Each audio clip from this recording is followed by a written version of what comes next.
We have a lot of heat and we have a lot of sand. And we have only 10 years. And a true leadership or true change of people's mind is how to rally and be able to take those 10 years and create what has been created today in a very short period of time. So you have to have not only a vision of what you need to do, not only plan for it, but you have to have a heart made out of steel to be able to execute it. And you have to execute it right, and you have to execute it very, very fast. But looking at the media also, and what CNN, and with my respect, and Al Jazeera and BBC, what color they paint on the region, it becomes very difficult actually even to make it. Because actually I always think that without this part of the world and without our region, probably CNN and Al Jazeera will go bankrupt. Because we are the source of the greatest news in the world, which is bad news. Therefore, to be able to create this miracle within such a period of time, with such a neighborhood and the surrounding of what goes on in this part of the world, I think it's the true secret of ability to look at all the factors we spoke about: bureaucracy, communication, leadership, objectives, goals, follow-up, continuous follow-up, rechanging your plans and modifying on an ongoing basis. But that's a true leadership, and that's true achievement. And I certainly hope that someday we are recognized as well as Mr. Giuliani and whatever he have done in New York.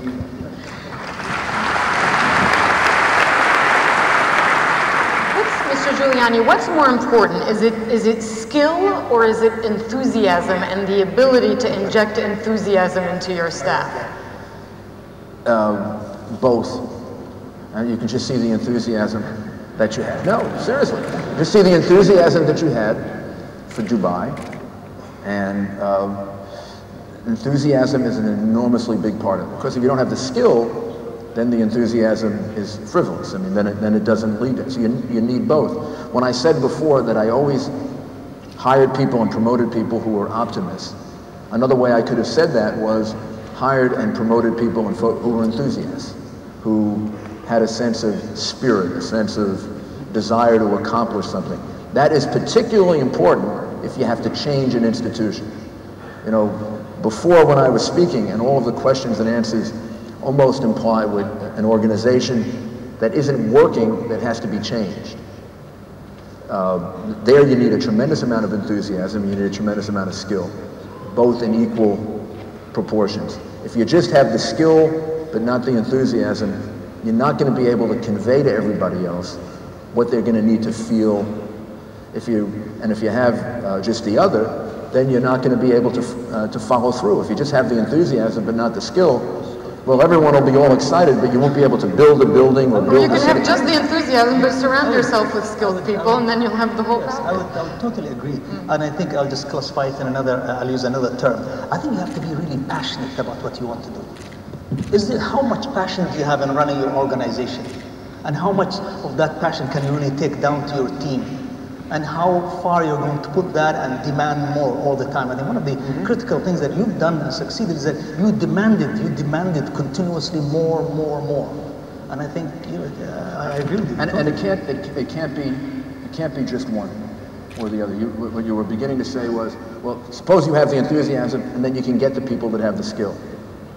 The person at the top has to have both, because particularly if you run an organization of very well-educated, intelligent people, they're not going to respect someone that just has the enthusiasm. And the preparation also. You need both. It's, I don't know how well my sports analogies work, because I don't know if we all have common, but you know, you think of a coach, a great coach of a soccer team, or in our case, a football team.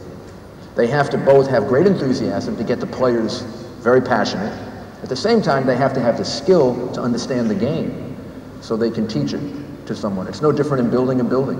The person in charge has to have the enthusiasm to get everyone to do it on time, but also the skill, even the skill to select the right people. Mohamed Alabbar, we have about a minute left, so we're going to wrap it up here. And if you had to sum up, say in a sentence or two, the essential quality required to be a good leader, how would you sum it up? I think having great leaders like Mr. Giuliani and many others who have written many books, I think go and just pick up a book from the library. you know, you'll realize that they're all saying the same thing. But the real key is that who dares execute? Who dares run the long marathon? And who has the passion to make it every single morning and have a heart made out of steel to be able to take risk, as you rightly showed us, and get the reward. You make the mistake, come back, stand up again, because the world is out there for those optimistic people who will have the discipline to be able to have great people around them and have the art of execution. And Mr. Giuliani, many people are wondering where your marathon is going to take you, especially in a few years' time.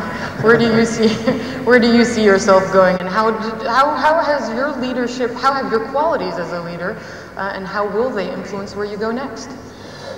Well, I learned through some of the things I talked about before, going through September 11 and seeing so many of my friends die and so many people lost, and then going through prostate cancer myself, which was sort of my personal confrontation with mortality, that you don't predict the future too much. I mean, you do the things that you have to do right now, and then you let the future take care of themselves. So right now I'm running a business. It's Giuliani Partners. It's very intense. It's growing very, very much. It has me doing a tremendous amount of crisis management and security planning. I'm very happy with it.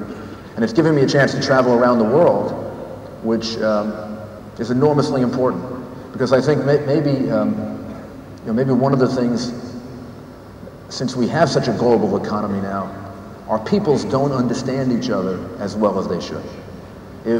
I keep feeling that if people around the world really understood the people of America, what their goals were, who they really were, not the way they're characterized in a media that, many people in New York would feel the same way you do about Dubai, that we're misunderstood, that we're not presented in the right way, that we're usually described by our mistakes.